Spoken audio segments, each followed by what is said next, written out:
So from Istanbul, Chennai, Madurai, and taking you to Ludhiana, talk a little bit about the recent advances in acute management of stroke. This slide shows the burden of stroke globally: 12 million new stroke cases, 7 million deaths, and 94 million prevalent cases. 1 in 4 persons will have a risk of stroke in their lifetime, and 89% of the strokes occur in low and middle countries. So the burden in India, it is 1.8 million strokes per year. Every 42nd, one Indian suffers a stroke, and 4,500 strokes a day. So we have a huge burden, both globally and in the country, and how can we deliver and implement stroke care services? And there are several barriers, and the barriers we can divide into health system and patient level lack of public awareness, social cultural beliefs, poor knowledge, access to services, healthcare system, health system level, we have infrastructure, personnel, etc.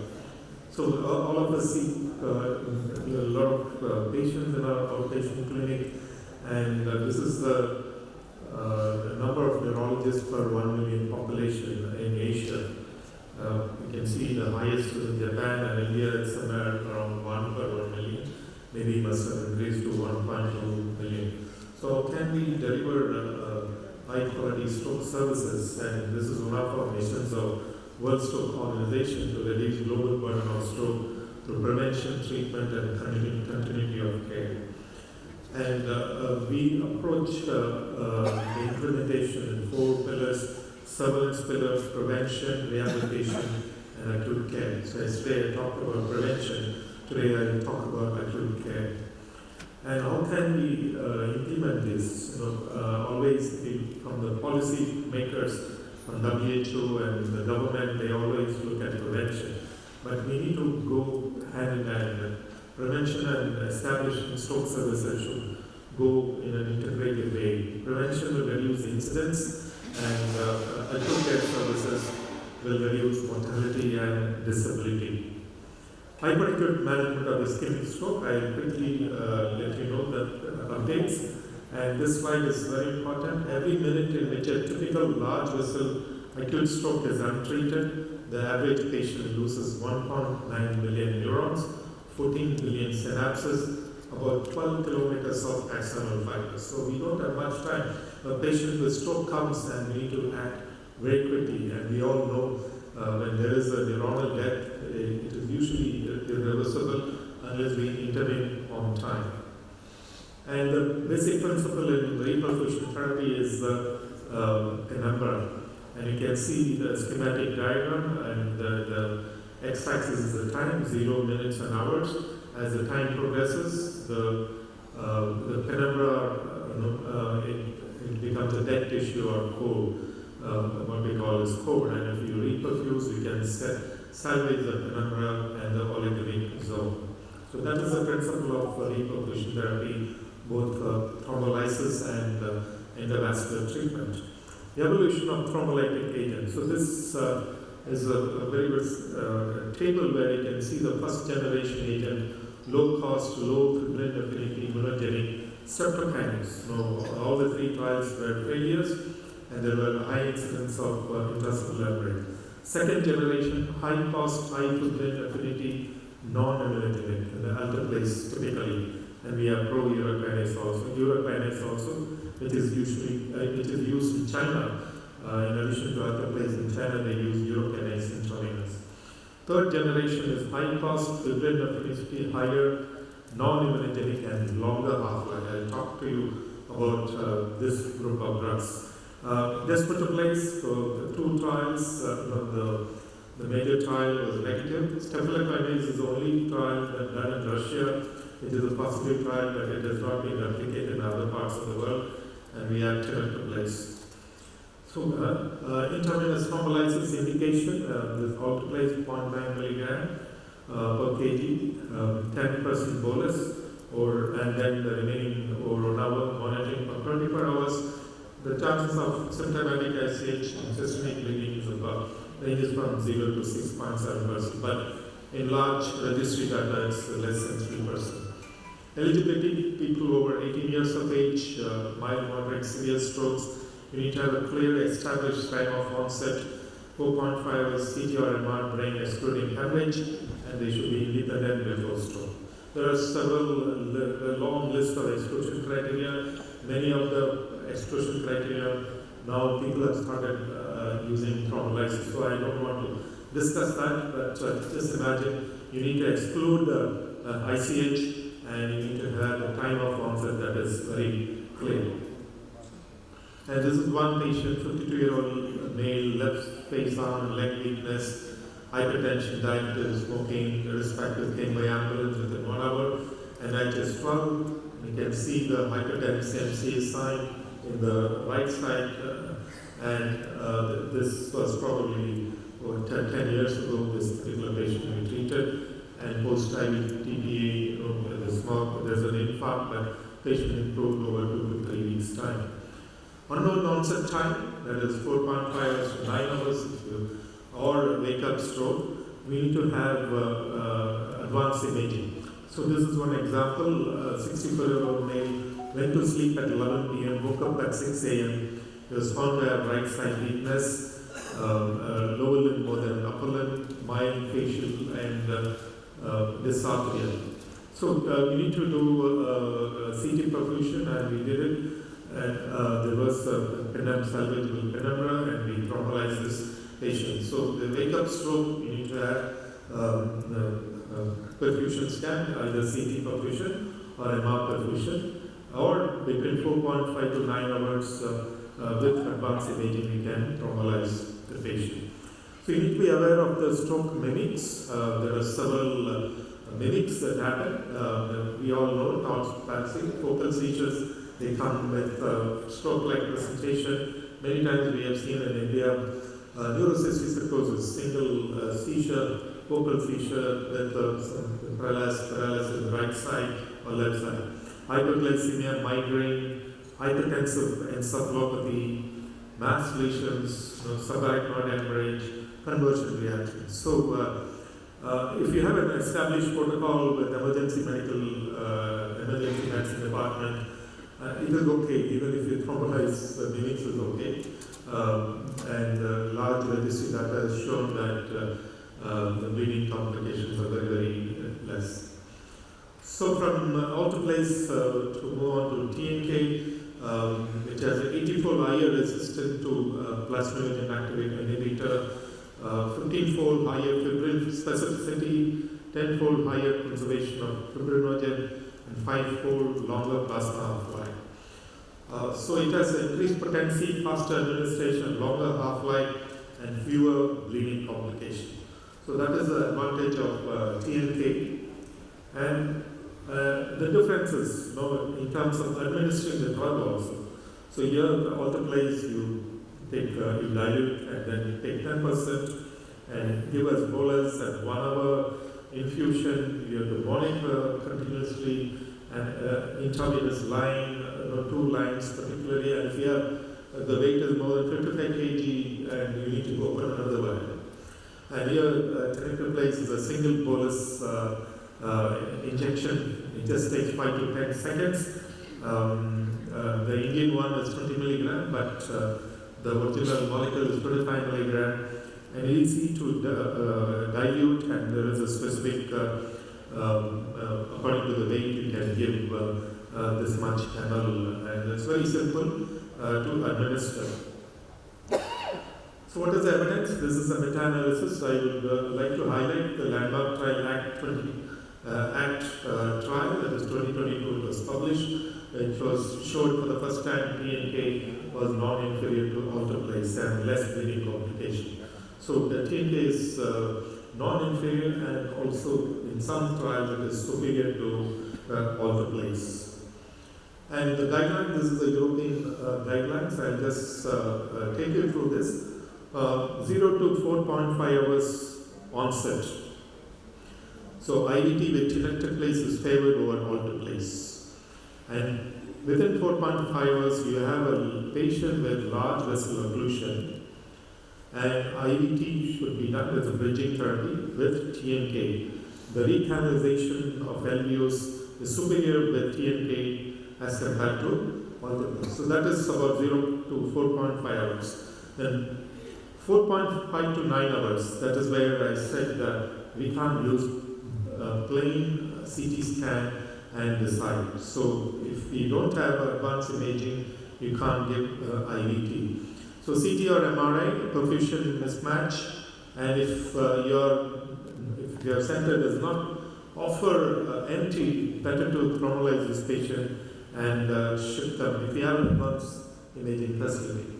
Wake up stroke and unknown onset time, last seen well more than 4.5 hours. You need to have advanced imaging as I mentioned, and even within 9 hours, advanced imaging is needed, and even you can bridge them and then take them for thrombectomy. There is a salvageable penumbra. So tenecteplase dosage is 0.25 milligram. So what about the Indian data? This is a large registry that was recently published for the Indian TNK, more than 1,000 patients. Median NIHs was 9, symptomatic ICH was 0.6%, only 1% death, and excellent outcome equivalent to any other trial data. And in China also you have a local Chinese TNK trial was done called RACE trial with the landmark trial with the local TNK. So only 2 countries in the world we have this generic TNK.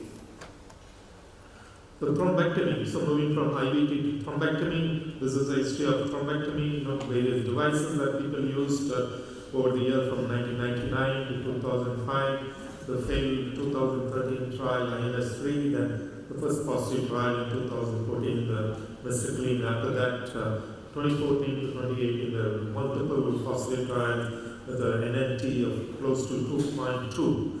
And one of the powerful treatments that are available in the field of medicine. And this is a stent, and you just deploy the stent, and the clot gets entangled, and then you can pull out the clot, and you can use the suction also to pull out the clot. So I'll just talk about some innovative work that we just launched in Punjab. We have a very powerful treatment, but implementing this treatment is very, very challenging in the healthcare system. So this is a program. In fact, Punjab Stroke Project was launched way back in 2016. It went very well with we as a hub and spokes for the district hospitals. And before COVID, we had a very good 1-year data. And after COVID, it got restructured, and in October 2024, we signed an MOU with the Punjab government. This is the Honorable Health Minister of Punjab. And the hub and spoke, we are the hub for thrombectomy, and we have 4 spokes we have taken. We have deployed an Indian AI software. And through this, we could see the images over the mobile. It is flagged as soon as the patient is stroke. Imaging is done. We see this scan in our mobile, and we start a discussion, and we help them to thrombolize in the center if there is no suspicion of LVO. If there is a suspicion of LVO, we ask them to transfer. So this is our DSA lab, and this is the data that we had. March 25 to September 25. If you look at the bottom table, number of patients thrombolized in the district hospital is 28, and number of patients transferred to us were 13. Out of 13, we were able to do thrombectomy in 6 patients. So in this project, thrombectomy is free of cost. We have a CSR corpus funds, and we are covering the thrombectomy and the hospital stay through this corpus CSR funding. But in long run, we are trying to, after 2 years, we are planning to tell the Punjab government to come up with a new insurance scheme. They are working on it. Maybe they will launch soon, where stroke will be covered in this program. So this is for one of our first patients, and he was referred from District Hospital Vienna, and this is admission NIHS 21, 18 hours. You can see the MCR capacity and M1 occlusion. pre-anti, and you can see the recanalization. And this is the 1 month MRS, was this one, and mind disability. So this is such a powerful treatment that if you provide this on time, it can change the life of that person. And we have a great program in Tamil Nadu. I think Dr. Lakshmi Narasimhan, when he was in NMC, there was this particular program was launched. It is called for stroke. It is called SCRIPT, and it's a Tamil Nadu accident and emergency initiative. And heart attack and stroke were integrated. And there's an app, and people can find out which is a stroke-ready hospital and which is a chest pain hospital. Recently, last week, we had a national webinar for Ministry of Health and Family Welfare, health managers of all the states. And I think the additional director of Pandian of NHM Tamil Nadu had presented about this Tamil Nadu program. But I think it is very important for them to analyze the data, and the program is going on for several years and published.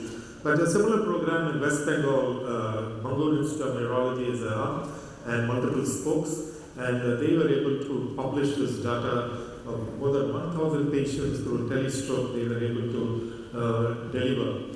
Acute ICH, I'll quickly talk about the care bundle approach, rapid reduction of blood pressure. A patient coming within 6 hours of ICH, within 1 hour, you can reduce the BP to 140 and maintain it for the next 7 days. That improves outcome. And there are other care bundle interventions like control of fever, control of sugar, target is 140 to 180, and swallowing screening. These simple nursing interventions can improve the outcome of ICH patient and also all the other stroke patients. So this is a care bundle approach for managing ICH. So the FEST protocol, the BP reduction protocol, and reversal of anticoagulation that showed a significant improvement in the intervention now. So we have a care bundle approach in the acute phase. Both ischemic and hemorrhagic stroke patients will be managed in stroke unit. Why stroke units are effective as compared to patients being managed in general medical ward? And you have a team approach, a geographical concentration of stroke care, and factors that worsen outcome can be identified very early, and you can intervene, prevent complications, and start secondary prevention drugs very early. And this is a Cochrane review. Irrespective of the type of stroke, age, gender, and severity of stroke, all patients, if they go through the stroke unit care, they will have improved outcome. So I just skipped. There is evidence that stroke units in LMICs improve outcome. Stroke unit care protocols, IV TPI mentioned. You need to, while before you thrombolize, BP should be normal, that is below 185 to and 110. And after treatment, you need to monitor them, maintaining that range. For ICH, you need to intensively reduce, keep the target 140-90. There are several complications. You need to prevent pneumonia, prevention of DVT, urinary incontinence care, raised ICP. There are several measures. Secondary prevention, antiplatelet therapy within 48 hours, anywhere aspirin between 50 to 1300.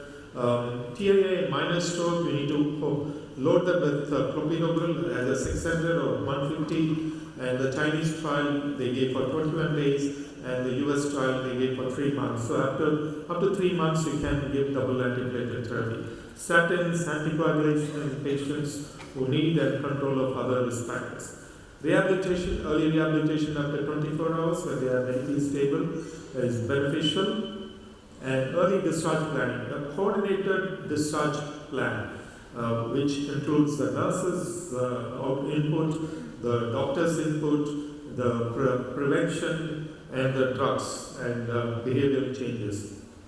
So in conclusion, it's a major advances in the acute stroke management.